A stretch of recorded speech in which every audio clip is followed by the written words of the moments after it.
Border guard বাংলাদেশের ১০৪তম recruit ব্যাচের প্রশিক্ষণ সমাপনী কুচকাওয়াজ। চট্টগ্রামের সাতকানিয়া বিজিবি ট্রেনিং সেন্টারে ২৯৫০ জন পুরুষ ও ৭৩ জন নারী প্রশিক্ষণ শেষে শপথ গ্রহণের মধ্য দিয়ে শুরু করলেন তাদের নতুন সৈনিক জীবন। এই আয়োজনে ছিলেন স্বরাষ্ট্র উপদেষ্টা। কুচকাওয়াজ পরিদর্শন ও অভিবাদন গ্রহণ করেন তিনি। প্রশিক্ষণে কৃতিত্বের স্বাক্ষর রাখায় সেরা সৈনিকদের দেয়া হয় পুরস্কার। ঐতিহ্যবাহী বিজিবিতে যোগ দেওয়া নবীন সদস্যদের প্রতি বার্তা দেন আধা সামরিক বাহিনীটির প্রধান। দেশের জন্য সর্বোচ্চ ত্যাগ স্বীকারের প্রত্যয় ছিল নতুন সৈনিকদের কণ্ঠে। বাংলাদেশ ভারত সীমান্তে মারা যাওয়া ফেলানীর ভাই বলেন, জীবনের বিনিময়ে হলেও সীমান্তের সুরক্ষায় কাজ করবেন তিনি।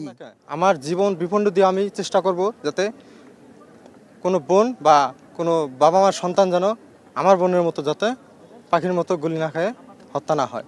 অনুষ্ঠানে স্বরাষ্ট্র উপদেষ্টা বলেন, আগামী নির্বাচন সুষ্ঠু করতে সচেষ্ট অবস্থানে সরকার। এই যে নির্বাচনে যারা বিশৃঙ্খলা সৃষ্টি করবে তাদের জন্য এদের ফোর্সের সংখ্যা বাড়ানো হচ্ছে এবং কেউ বিশৃঙ্খলা সৃষ্টি করতে পারবে না।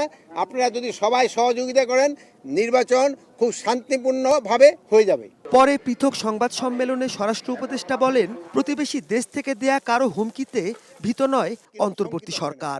যদি ওনাদের সাহস থাকে দেশের ভিতরে আসুক, আইসা আইনের আওতায় আইনের আশ্রয় নেক এবং তারা তাদের কথা বলুক। অন্য দেশে পালায় কথা বললে তো এটার কোনো ভ্যালু নেই। সার্বভৌমত্ব রক্ষায় সীমান্তে সবসময় সতর্ক অবস্থানে জাগ্রত থাকতে নবীন সৈনিকদের প্রতি আহ্বান জানান স্বরাষ্ট্র উপদেষ্টা।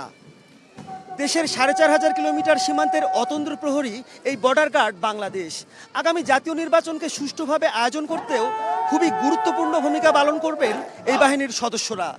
নবীন সৈনিকরা বাহিনীর সক্ষমতা বাড়াবেন এমনটাই প্রত্যাশা সবার। Mahmudul Hasan, star news, Satkania, Chittagong.